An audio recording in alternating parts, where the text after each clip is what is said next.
Start. मैं श्री राम सेना राष्ट्रीय अध्यक्ष कैलाशनाथ सिंघल अपने देशवासियों को, अपने हिंदुत्व के मानने वालों को, अपने सनातन धर्म के मानने वालों को ये एक संदेश देना चाहता हूँ। जो हमारे देश के अंदर एक प्रमुख स्थान है अमरनाथ, जिसको हम बर्फानी बाबा के नाम से जानते हैं, वो हमारा एक देश का प्रमुख स्थल है। लेकिन आज वहाँ से खिलवाड़ किया जा रहा है। वहाँ पर यात्रियों को सुविधाएं देने के लिए ये हालात बन गए हैं कि वहाँ पर पक्के मकान और वहाँ पर हेलीकॉप्टर का जाना, वहाँ पर बहुत सारी प्रदूषण जिससे फैल रहा है, वो सुविधाएं हमारे यात्रियों को देने के लिए सरकार योजना बना करके कार्य कर रही है।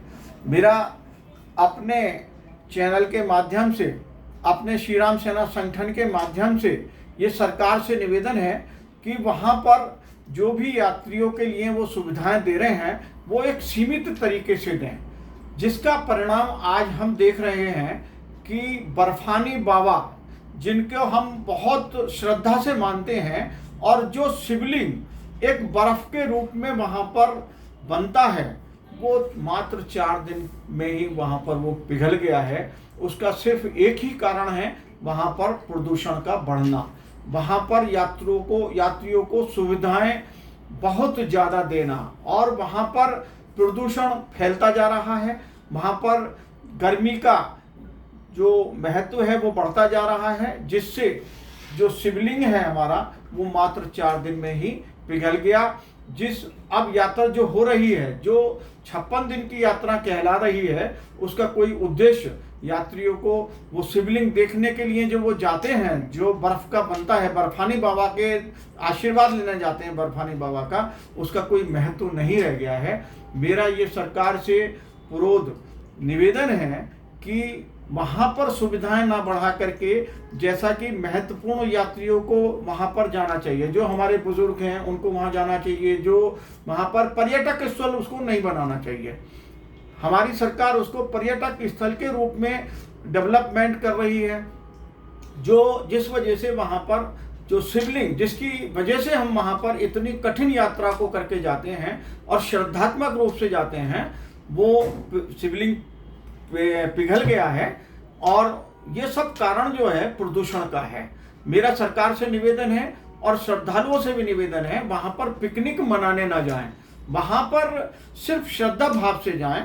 और जब श्रद्धा भाव से आप जाएंगे तो कष्ट सह करके वहाँ पर आप जाएंगे तो आपको शिवलिंग के दर्शन होंगे, और आपको आप जो श्रद्धा भाव से जाएंगे तो उसका आशीर्वाद आपको भोले शंकर का मिलेगा, बाबा बर्फानी का मिलेगा। मेरा ये आपसे नम्र निवेदन है, जो ये इस वर्ष हुआ है कि मात्र 4 दिन में ही शिवलिंग पिघल गया है, मेरा सरकार से पुनः अनुरोध है कि वहाँ पर पर्यावरण को ध्यान में रखते हुए निर्माण कार्य करें, और जो भी श्रद्धालु जाएं श्रद्धा से जाएं, और वहाँ पर जो डेवलपमेंट वो बहुत तेज़ी से सरकार कर रही है उसमें ज़्यादा हस्तक्षेप ना करें।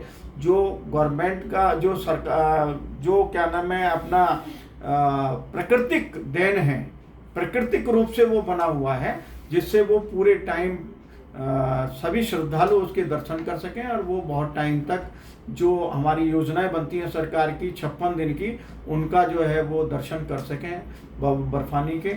ये मेरा सभी से नम्र निवेदन। मेरा एक और निवेदन है अपने युवा साथियों से। आज वो वहाँ पर दर्शन करने के लिए जा रहे हैं बाबा बर्फानी के, लेकिन उनका श्रद्धा भाव कहाँ है? वो खुद खच्चर पर जा रहे हैं, जो मानव है उसके ऊपर पालकी के रूप में जा रहे हैं। आप कष्ट दे करके दर्शन करने, अगर बाबा का आशीर्वाद लेने, बाबा बर्फानी का आशीर्वाद लेने जा रहे हैं, तो आप दूसरों को कष्ट दे करके अपने दर्शन करेंगे तो उसका आपको फल नहीं मिलेगा।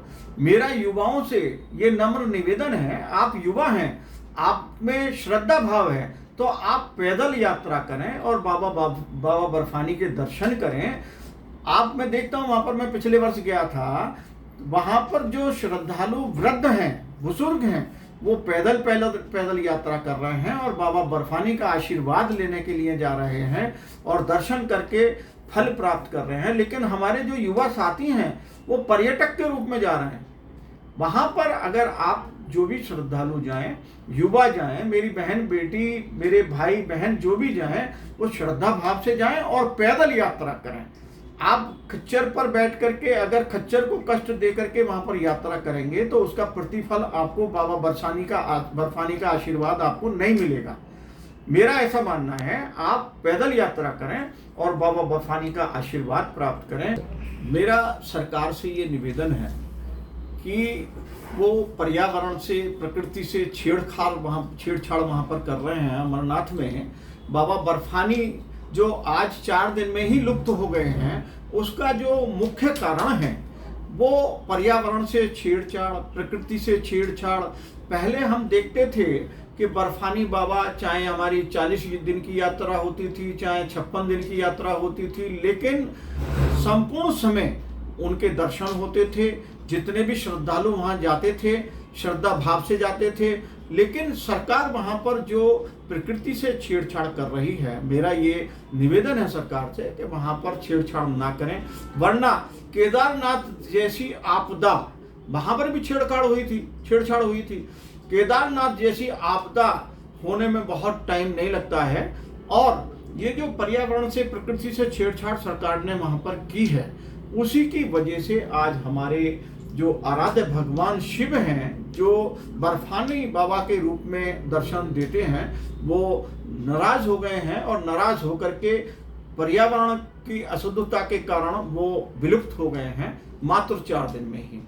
मेरा पुनः सरकार से ये निवेदन है कि वहाँ पर छेड़छाड़ ज़्यादा ना करें, और जो श्रद्धालु श्रम करके अपनी मेहनत से, दर्शन भाव से आशीर्वाद लेने के लिए बाबा बर्फानी के वहाँ जाना चाहते हैं, उनको जाने दें और वहाँ पर प्रकृति से और पर्यावरण से छेड़छाड़ ना करें। ये मेरा सरकार से निवेदन है। और ये जो सुविधाएं वो बढ़ाते जा रहे हैं, वहाँ यात्रा करने का क्या फायदा है?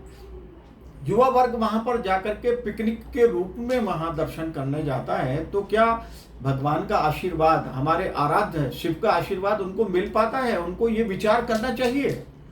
उनको श्रद्धा भाव से पैदल ही यात्रा करनी चाहिए। ये मेरा सरकार से और अपने युवा साथियों से निवेदन है कि वहाँ पर जाएं तो श्रद्धा भाव से जाएं और पैदल यात्रा करें, जिससे प्रकृति से छेड़छाड़ ना सरकार करे और पर्यावरण से छेड़छाड़ ना करे, वरना प्राकृतिक आपदा आने में कोई समय नहीं लगता है। प्राकृतिक आपदा आएगी तो सरकार को और हमारे सभी देश को पूरी बहुत हानि का सामना करना पड़ेगा। मेरा ये निवेदन है, प्रकृति से, पर्यावरण से छेड़छाड़ ना करें, और जिससे आने वाले समय में हमको बाबा बर्फानी के दर्शन पूर्ण जब से हमारी यात्रा शुरू होती है और जब तक ख़त्म होती है, उनके दर्शन होते रहें, ऐसा मेरा जो है भावनाएं हैं। तो सरकार इस पर कार्य करे और इस पर विशेष ध्यान दे। मेरा भक्तों से ये निवेदन है कि वहाँ पर जितने भी भंडारे लगाए जाते हैं, वो तो ठीक है कि भी भंडारे आप लगा रहे हैं, लेकिन वहाँ पर श्रद्धा भाव से जाएं, प्रकृति से छेड़छाड़ ना करें, वहाँ पर प्रदूषण ना फैलाएं। वहाँ पर मैं देखता हूँ गंदगी के ढेर पड़े हुए हैं, जैसे प्रदूषण बढ़ रहा है, गंदगी के ढेर वहाँ पर नहीं होने चाहिए। और वहाँ पर जाने के बाद में पर्यटक के रूप में वहाँ पर नहीं जाना चाहिए। हम देखते हैं जो वहाँ पर पालकी ले जाते हैं वो भी इंसान हैं। हम मानते हैं कि उनकी कमाई का जरिया है, लेकिन उनके कमाई के जरिए दूसरे भी हो सकते हैं। वो वहाँ पर और टाइप की दुकानें लगाएं, यात्रियों को क्या नाम है वो सुविधाएं दें, लेकिन उनके कंधे पर बैठ करके यात्रा करके और बाबा बर्फानी का आशीर्वाद उनको मिलेगा। ये श्रद्धालुओं के जो है मेरी समझ से परे है, श्रद्धालुओं को पैदल जाकर के यात्रा करने। मैं ये मानता हूँ कि कोई बुजुर्ग हैं जो चलने में सक्षम नहीं हैं, बुजुर्ग हैं, उनको अगर दर्शन करने जाना है तो वो अपने श्रद्धा भाव से घोड़े पर भी जा सकते हैं, पालकी में भी जा सकते हैं। लेकिन खास तौर से जो युवा वर्ग है आज की डेट में वो मेहनत नहीं करना चाहता और आशीर्वाद बर्फानी बाबा का चाहता है, तो मेरा उनसे बहुत पूर्ण निवेदन है कि वो ध्यान रखें कि वो पैदल ही यात्रा करें। बाबा बर्फानी के दर्शन करने के लिए पैदल जाएं और उनका आशीर्वाद प्राप्त करें। अगर वो पैदल जाएंगे तो डेफिनेट उनको भगवान का आशीर्वाद मिलेगा, बाबा बर्फानी का आशीर्वाद मिलेगा। इन बातों को ध्यान में रखते हुए यात्रा को करें। साथियों, मैंने अपनी बात को आपके सामने रखा। भक्तों, भोले शंकर के भक्तों, मैंने आपके सामने ये अपना विषय रखा है, उस पर आपको ध्यान देना है जिससे वहाँ पर कोई भी आपदा ना आए। और बर्फानी बाबा जिसकी श्रद्धा लेकर के आप वहाँ उनके दर्शन करने जाते हैं, आने वाले सालों में आपको जब से यात्रा शुरू हो और जब तक यात्रा हो, आपको बाबा बर्फानी के दर्शन हो। ये मेरी आपके लिए शुभकामनाएं हैं। और इन्हीं शब्दों के साथ मैं आपसे ये उम्मीद रखते हुए कि आप मेरे जो विचार हैं उन पर गहनता से विचार करते हुए इस पर मनन करेंगे और बाबा बर्फानी का आशीर्वाद पैदल पैदल यात्रा के रूप में जाकर के आशीर्वाद लेंगे। इन्हीं शब्दों के साथ जय श्री राम, हर हर महादेव, हर हर महादेव।